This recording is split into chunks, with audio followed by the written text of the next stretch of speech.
Ça marche? Il y en a trois. Il y en a trois à passer. D'accord. Et tu es là. Non, non, c'est Anne-Delphine qu'on va mettre là. Ah, Anne-Delphine, pardon. C'est mieux, hein? Ouais. C'est carrément mieux. Exactement.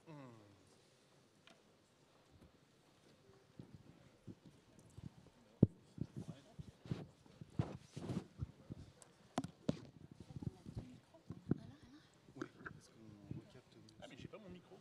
Non, toi, c'est normal. Moi, c'est normal. Oui, toi, c'est Ah non, j'ai mon micro, je commence. Parce que justement, je parle fort. On part dans celui-là ou celui-là? Tu parles dans celui-là. On y va? On est parti. Bonjour à tous. On va donc commencer cette session. Je m'appelle Pascal Amila, je travaille chez Basware. Et donc je suis très heureux aujourd'hui de vous accueillir pour cette session d'une petite demi-heure. Et dont l'enjeu effectivement est de partager ensemble des expériences. D'accord ? L'idée aujourd'hui, on est tous réunis sur le sujet du e-invoicing, de ce changement important que nous avons devant nous, de la réglementation française. Et l'idée, véritablement, c'est de voir comment est-ce qu'on peut se servir de cette obligation pour en faire un sujet de transformation, d'optimisation, d'amélioration générale pour les entreprises que nous servons. D'accord ? Donc, j'accueille aujourd'hui Anne-Delphine Beaulieu. Anne-Delphine travaille au groupe LISI, dont elle est le membre du COMEX et également responsable de la digitalisation et de la RSE, et qui fut également directrice administrative et financière de LISI Aerospace il y a de cela quelques temps. Et nous accueillons également Ralph Robaille, qui est le directeur des ventes de Fluxim, qui est un partenaire intégrateur de Basware. Et donc nous allons passer ensemble une petite demi-heure pour essayer de voir un petit peu comment est-ce qu'on peut tirer profit d'un projet d'e-invoicing pour aller un peu plus loin, pour aller sur des notions de transformation digitale, de la fonction finance, quel impact ça peut avoir sur les métiers, sur la réduction des coûts, sur l'efficacité, comment est-ce qu'on gère la conformité. Et donc, Anne-Delphine et Ralph, si on pouvait commencer par une petite présentation de votre part sur vos rôles respectifs et sur ce que vous avez fait dans le contexte de ce projet, nous sommes très heureux de vous entendre. Ok, je démarre. Donc Anne-Delphine Beaulieu. Effectivement, j'ai été en charge il y a très longtemps, puisque ça date de 2011-2012, de la facturation électronique côté fournisseur. Donc effectivement, on n'a pas attendu le contexte réglementaire pour en faire un projet de transformation. Voilà, donc l'ISI, pour remettre un peu de contexte, c'est 1,6 milliard de chiffre d'affaires, c'est 43 usines dans 13 pays.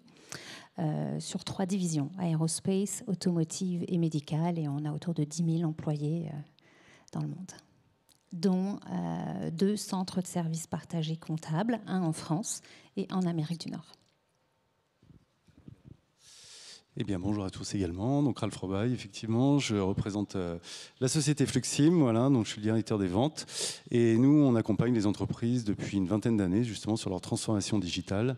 Et on va surtout aujourd'hui laisser la parole à Anne-Delphine, qui va nous présenter son contexte, puisqu'on se travaille ensemble depuis maintenant... 2011. 2011, exactement. Donc, un beau projet avec plein d'histoires. Bon.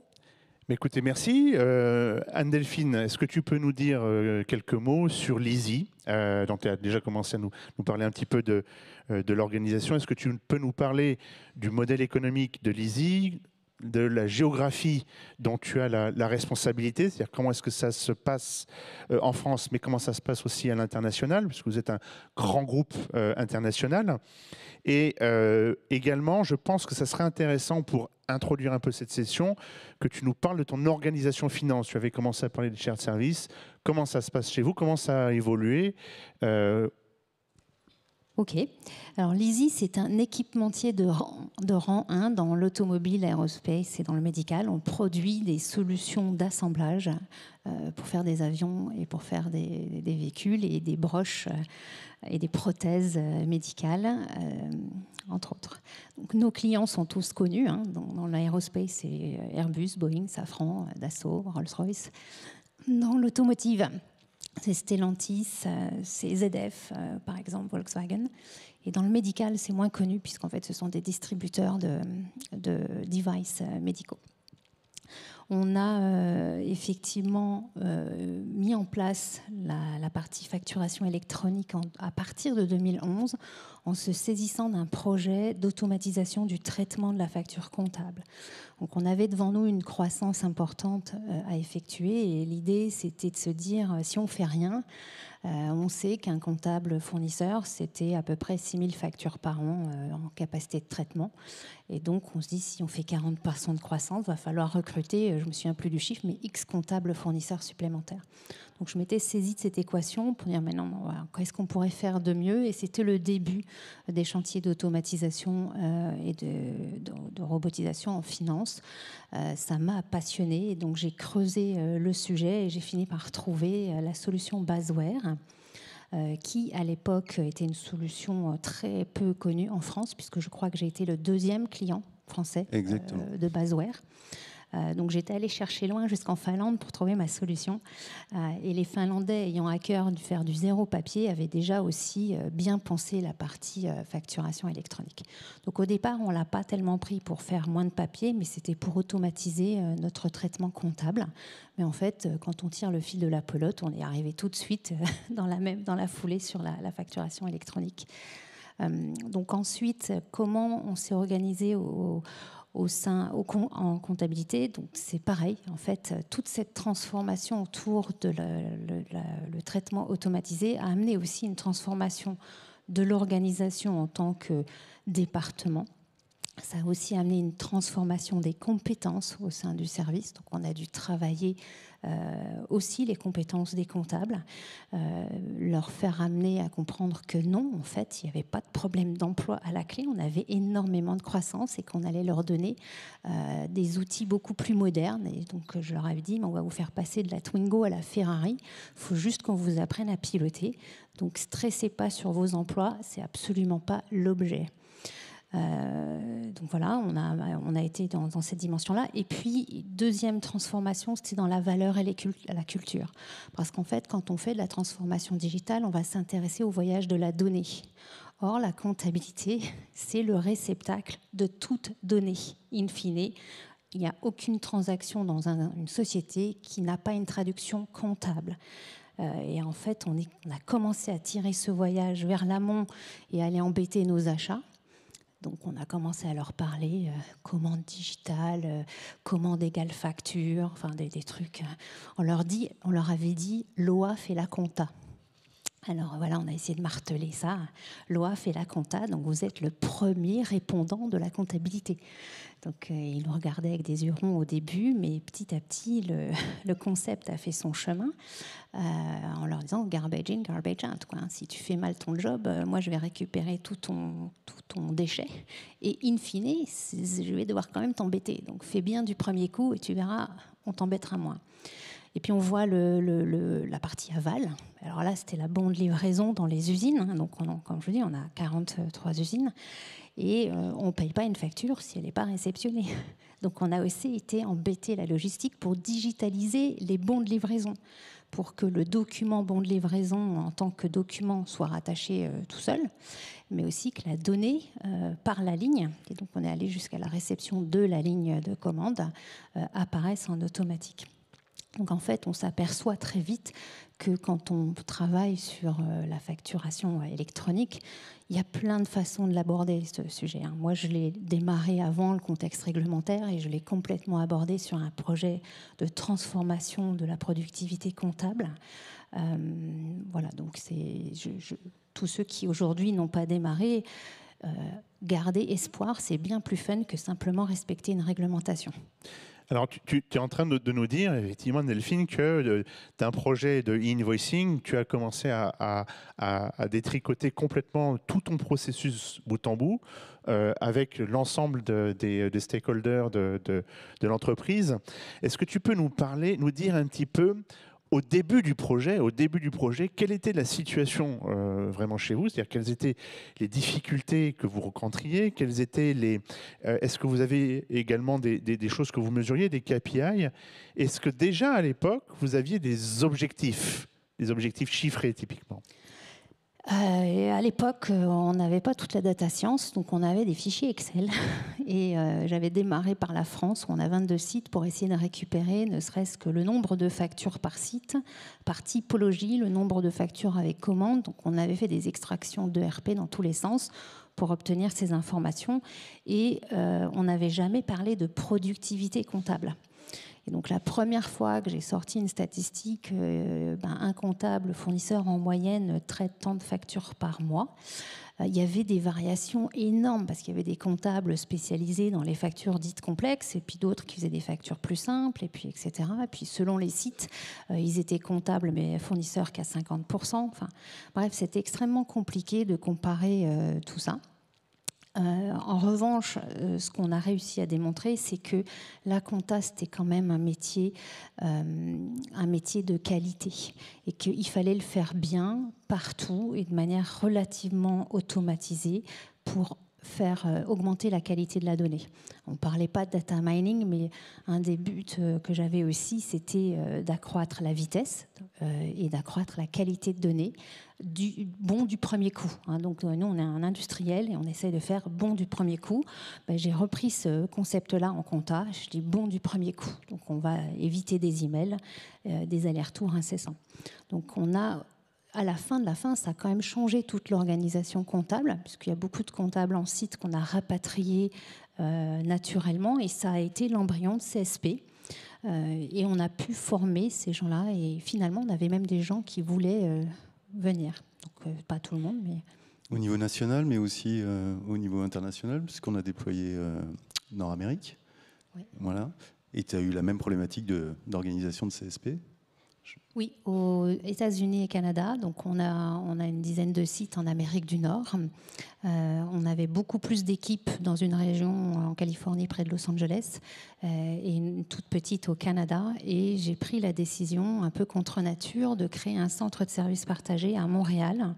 Alors à l'époque, les patrons américains me disaient « mais tu as 18 personnes en Californie, tu en as 5 à Montréal, pourquoi ?» Je dis c'est simple, parce que Montréal, c'est équidistant en termes de fuseau horaire entre Paris et Los Angeles. C'est bilingue français-anglais. C'est beaucoup moins cher en termes de coût horaire. Et ça comprend mieux la notion de débit-crédit ou de provision telle que nous, on le vit par rapport à la culture du netting. Donc même en termes de culture comptable. Et puis les mètres carrés coûtent moins cher. Tout était... voilà. Donc je suis allée avec mon petit bâton de pèlerin essayer de militer pour faire un CSP à Montréal. Ce qui a fonctionné, et le CSP a trouvé son essor grâce notamment à ce projet de Basware qu'on a fait avec Fluxim d'ailleurs. Alors, Basware, Fluxim, est-ce que tu peux nous dire, Delphine, quel a été un petit peu le processus de sélection? On dit qu'un projet réussi, c'est pas une techno, c'est un ensemble de choses. C'est des personnes, c'est des processus, c'est une techno, c'est des bons partenaires. Comment tu t'y es pris? Et puis pourquoi Fluxim? Pourquoi Basware? Je parle beaucoup, donc... C'est l'objectif. Pourquoi Basware? Il y en avait peu à l'époque, en 2011. Et donc au départ, le réflexe a été de chercher en France et on trouvait des choses beaucoup trop techniques et pas vraiment orientées automatisation de tâches. Donc on avait hésité avec l'embryon de la RPA. À l'époque, ça ne s'appelait pas comme ça, mais on avait hésité à aller vers ça. Et en fait, Basware offrait une solution un peu plus packagée, qui était au départ plus sur le sourcing. Donc on s'est dit, tentons le coup. Et ensuite, pour trouver un partenaire, il n'y en avait pas des masses non plus. Il n'y avait que Fluxim, et vous veniez de signer tout juste. Et effectivement, on a mené... voilà, on a eu plusieurs soucis. Il n'y a pas un projet qui n'a pas ses hauts et ses bas, qui n'a pas ses moments de tension. Et à chaque fois, je dirais, avec les équipes de Fluxim, en tout cas, même quand ça montait un peu dans les tours, on trouvait toujours l'art du compromis.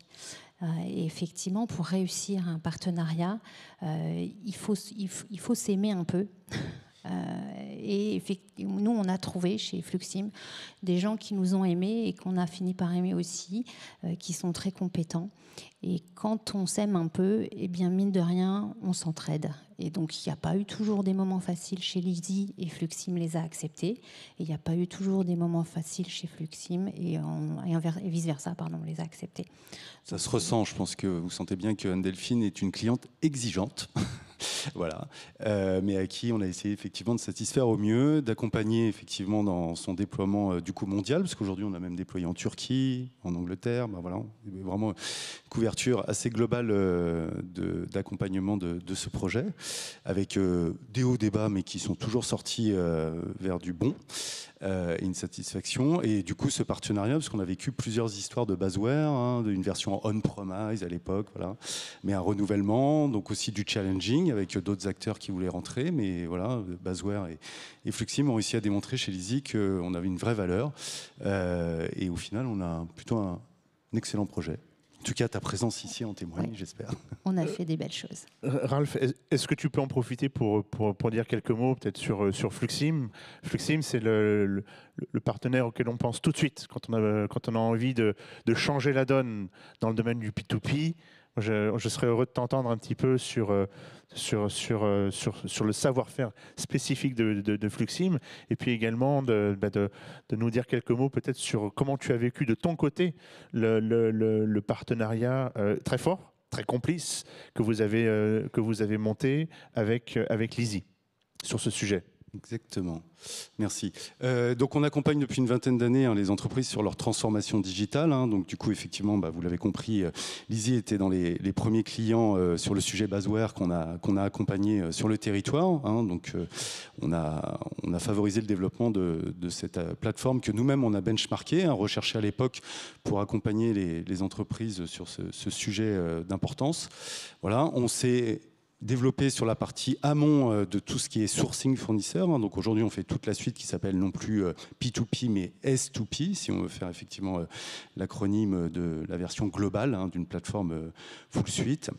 Voilà. Et dans le contexte Lizzy, on doit un grand merci aussi à Anne-Delphine de nous avoir fait confiance pour l'accompagner justement où on n'était pas présent à l'époque, par exemple au Canada. Donc on a envoyé des équipes au Canada. Aujourd'hui, on a des bureaux Nord-Amérique, au Canada, aux États-Unis. On a aussi développé notre savoir-faire avec une entité sur Singapour, ce qui fait qu'on accompagne des projets globaux, internationaux, avec une force présence historique sur le territoire. Et puis on a développé la partie vraiment amont, donc on accompagne des clients sur la partie conseil en amont, sur la partie effectivement réflexion. Donc je vous invite d'ailleurs, il y a un prochain atelier qu'on fait à 12h30 sur justement les 5 pièges à éviter sur la mise en place de la facture électronique, où justement notre département advisory va venir présenter effectivement cette partie amont. Puis ensuite, on fait toute la partie intégration de la plateforme, change, déploiement, sur lequel on accompagne avec aujourd'hui à peu près 150 collaborateurs, des clients de renom et de grande taille. Et puis un partenariat avec Basware historique, mais voilà, sur lequel effectivement on est toujours très très acteur et très moteur. Et on apprécie vraiment ce partenaire, voilà, qui fait avancer le sujet. Oui, moi, ce que je retiens, donc nous, Basware, effectivement, on est connu, on est un acteur leader dans le domaine du P2P, dans le domaine de la dématérialisation, du e-invoicing. On gère la conformité internationale dans beaucoup de pays, plus d'une centaine. On est surtout connu pour être vraiment les numéros 1 dans le domaine de la comptabilité fournisseur. Et moi, c'est un petit peu ce que je retiens, Delphine, c'est que dans votre volonté de transformer le processus P2P, vous avez fait un chemin original parce que vous êtes parti de la thématique comptable. Et à partir de la thématique comptable, vous avez remonté le fil de l'ensemble des processus. C'est un petit peu ce que je retiens quand je t'écoute. Et vous êtes parti également sur un partenariat et une logique d'amélioration continue. C'est un petit peu ce que j'ai ressenti en t'écoutant sur plusieurs années.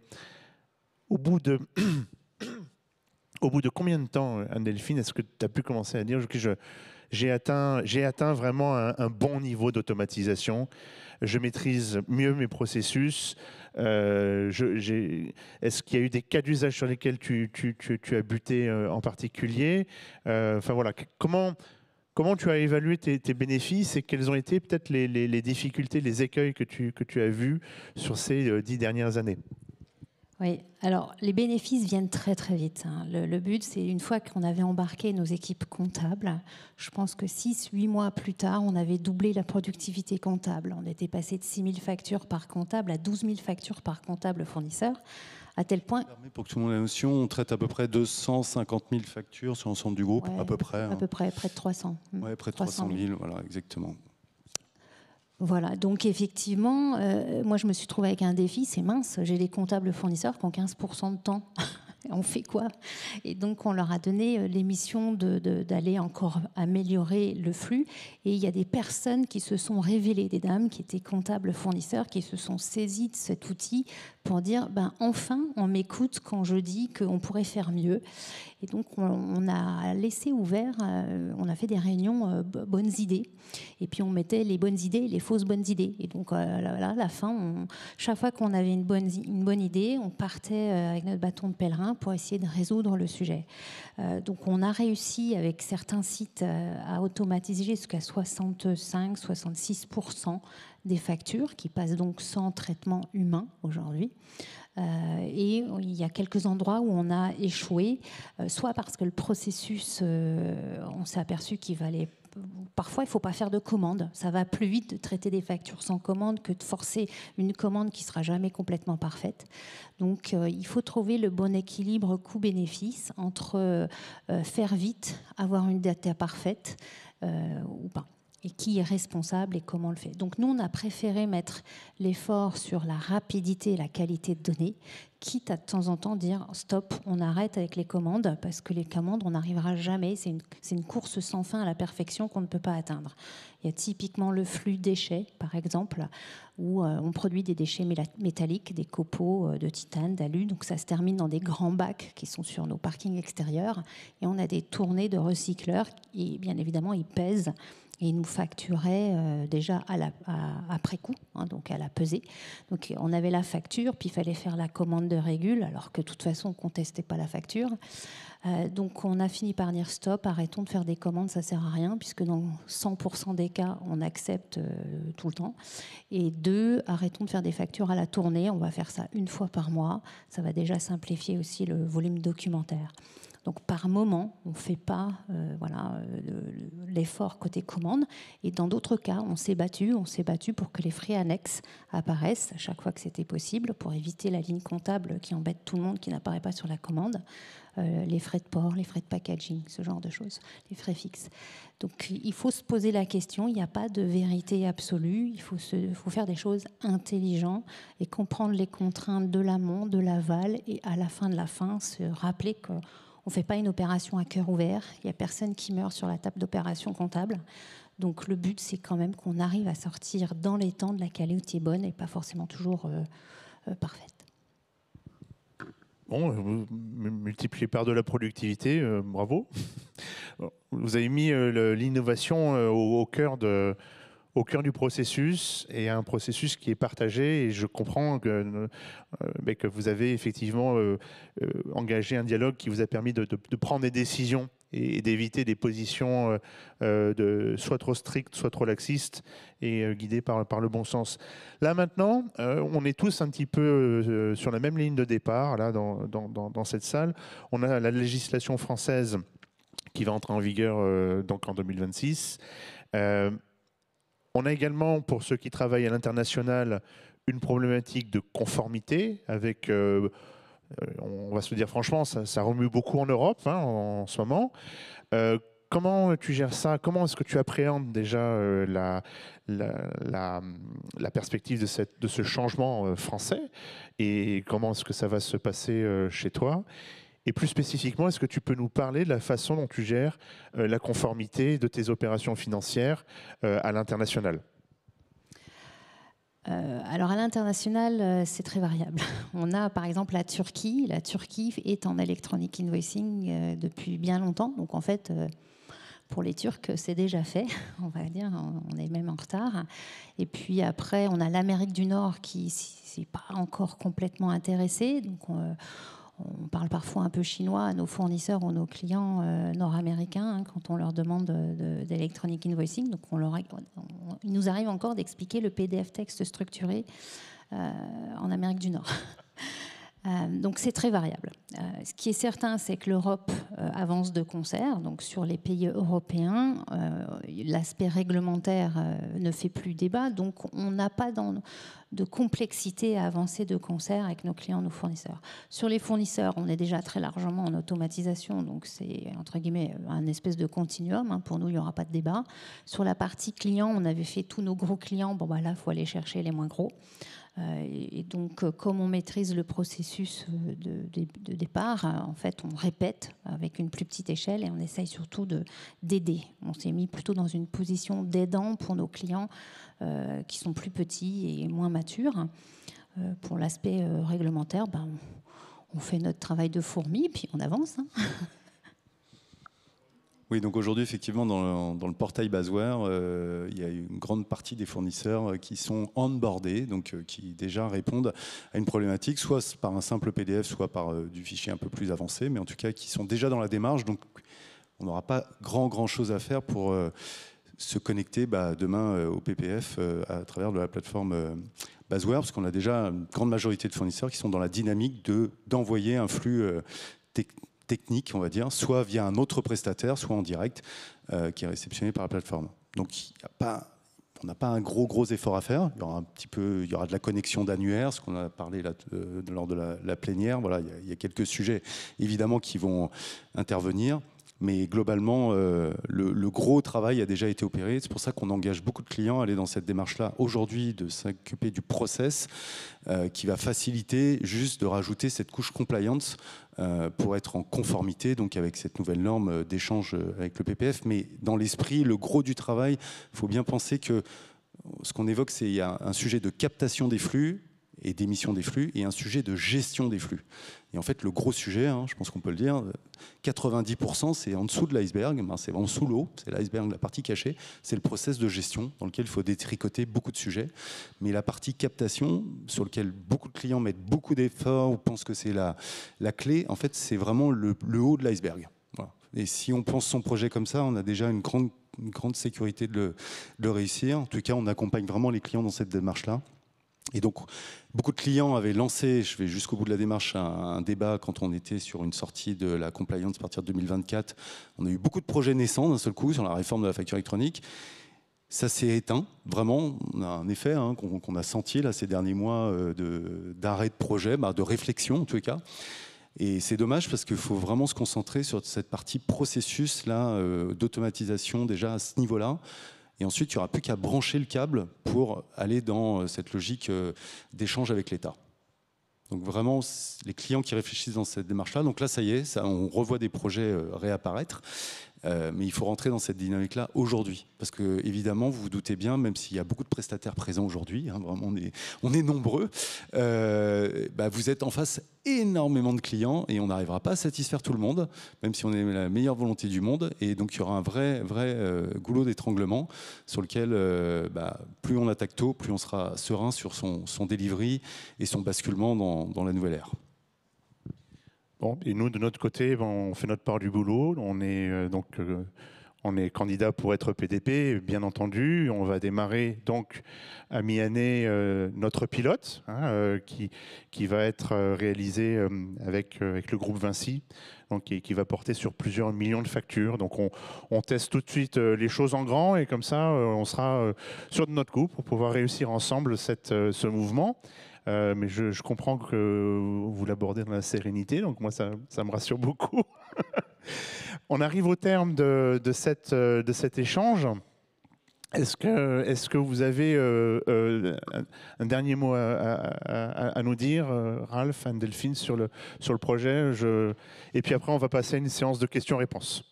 Non, moi je rejoins Ralph. Faites. N'attendez pas la réglementation. Lancez-vous dans la facturation électronique, client, fournisseur, par volumétrie, cartographiez vos flux, allez au plus utile, au plus urgent. Et voilà, vous aurez déjà fait 90% du boulot quand la loi arrivera. Quand la loi s'appliquera, pardon. La loi s'appliquera, exactement. Non, je pense que j'ai... Oh ouais, vraiment. Est-ce que vous avez des questions pour Anne-Delphine, pour Ralph, pour moi-même? On sera ravis de pouvoir y répondre. Donc, Marie va vous proposer un micro. Donc, si vous avez des questions, vous pouvez vous signaler. Toute question sur le projet d'Anne-Delphine est vraiment bienvenue. N'hésitez pas à nous interroger sur ce projet, s'il y a des détails que vous souhaiteriez connaître. Alors, attendez, il y en a une derrière vous, madame, et après on vous... Là, ici, Marie, la dame. Je crois qu'il y a une question au fond. Pardon. Bonjour. Moi, je voulais savoir, on comprend bien tous que la donnée va être au cœur de cette transformation digitale, là, des processus. Je voulais savoir si le CSP que vous aviez mis en place avait également à sa charge la responsabilité de l'administration des données de référence et notamment ces fameux, ce que je vais appeler business partners, les clients, les fournisseurs. Puisqu'aujourd'hui, on a une difficulté, nous, par rapport à ça, de maintien en qualité de ces informations. Oui, en fait, on est tous data owner de quelque chose. Donc, le CSP comptable, à partir du moment où il traite les données, a une responsabilité sur la qualité de ces données, sur sa cartographie, sur son nommage, sur son référencement, voilà, et sur son partage lorsqu'on a des données conjointes, par exemple achat, comptabilité, sur les codes articles, par exemple, tout ce qui est segmentation achat. On se fait régulièrement des contrôles. Hein, oui. Donc, il est évident que la donnée est au cœur de la réussite. Et elle sera même au cœur de toute chose demain, puisqu'on pense à réfléchir à l'IA, et pas de data, pas d'IA. Hein, donc ça, vous l'avez tous compris. Mais de la data bonne, c'est très important. Oui. Il faut cartographier tout ce dont vous avez besoin. Ce qu'on exprime effectivement, c'est que cette donnée, elle appartient à la fois côté achat et côté finance. Et donc, il faut mettre effectivement un data owner global, potentiellement. Ça peut être des stratégies qui sont appliquées par certains groupes. Donc, autant data owner sur la partie effectivement référentiel fournisseur, référentiel client, mais aussi article. Après, c'est partagé. Là, c'est le contexte effectivement chez Lizzy. Hein, c'est partagé avec... aussi la mise en place d'un SRM pour éviter effectivement la création intempestive de fournisseurs à la volée. Hein. C'est souvent un écueil qu'on retrouve dans pas mal de sociétés, surtout quand il n'y a pas de process de commande normé pour une certaine typologie d'achat, bien sûr, qui fait qu'on peut avoir effectivement une démultiplication de création de fournisseurs qui occasionne du coup beaucoup de travail à la finance, de recherche d'informations. D'où la mise effectivement sous cloche de ce process de création de fournisseurs avec l'association de nos amis les acheteurs. Dans un projet... Juste madame.